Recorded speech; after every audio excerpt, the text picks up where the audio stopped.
Ever wondered why those huge business decisions seem, well, so complicated? Like navigating a minefield sometimes. Yeah, it often really boils down to conflicting priorities, doesn't Exactly. it? You know how sometimes it feels like you're just swimming in the same old ideas, same headlines, same advice, again and again. Absolutely. It gets repetitive. Well, today we're diving into something that promises a bit of a break from that.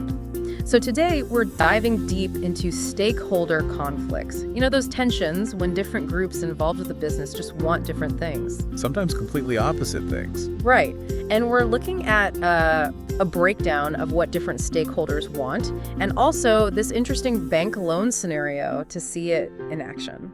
The goal really is to unpack these conflicts, understand why they're so, well, central to how businesses actually work day to day.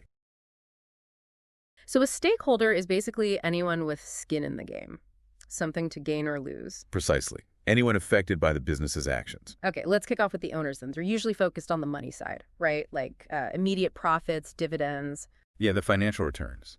But, that can clash with investing for the long haul, something that might not pay off straight away. It's that classic short-term versus long-term thing. Exactly. And you'll find different owners have very different ideas about risk, too. Ah, okay.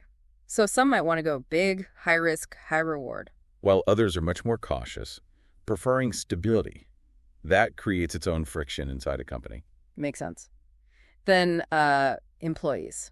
Job security. That's huge for them, right? Absolutely.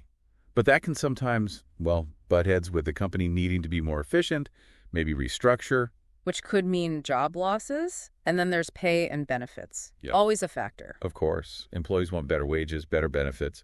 But for the company, that's an expense line. So that's a common sticking point. Oh, definitely. Especially during wage negotiations or if the company's under financial pressure. It's a direct conflict of interest, really. Now, managers, they're in a bit of a unique position. The sources suggest their own goals, promotions, bonuses. Yeah, those personal ambitions might not always line up perfectly with what's best for the whole company long term. Like chasing a big bonus could lead to risky decisions. It can, yeah. If the incentives aren't structured carefully, it might encourage focusing only on the next quarter, maybe not the next 5 years. The challenge is aligning those incentives properly. Okay, shifting gears. Suppliers. They want to sell their stuff for more. While the business buying it wants to pay less. Classic negotiation. And there's tension around quality versus speed or cost, too. Always.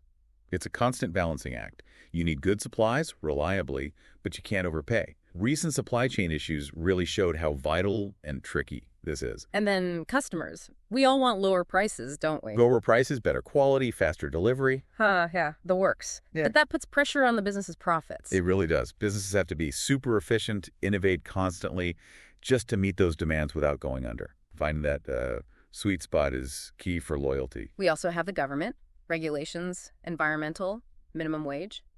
They add costs. Absolutely. And taxes, of course, reduce the profit available for reinvestment or dividends.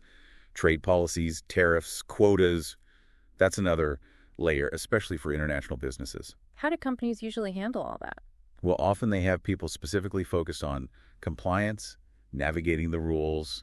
Adapting is costly, but, necessary. And finally, competitors. Always out there, trying to grab market share. Which could lead to things like price wars, plus the constant need to innovate, invest in R&D just to keep up. Even competitors teaming up can change the whole game. Competition keeps everyone on their toes. You have to be agile, watch your rivals, adapt your strategy.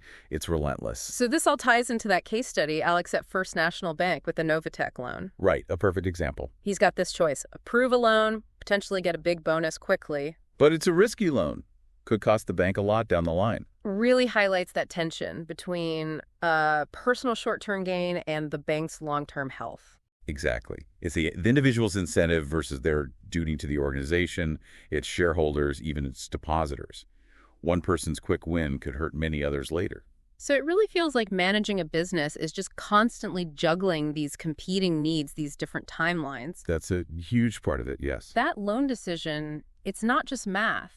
It's about weighing immediate benefits against future risks and thinking about who's affected by the outcome. Precisely. And recognizing these built-in conflicts is, it's vital for making smarter decisions. Not just in business, really. So a final thought for you listening.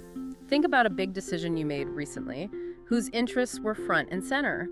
Yeah. And what trade-offs might have been lurking there, maybe ones you didn't fully see at the time. Yeah, understanding these dynamics can genuinely give you a new perspective on all sorts of situations. And check out more of the Uncommon podcast yourself.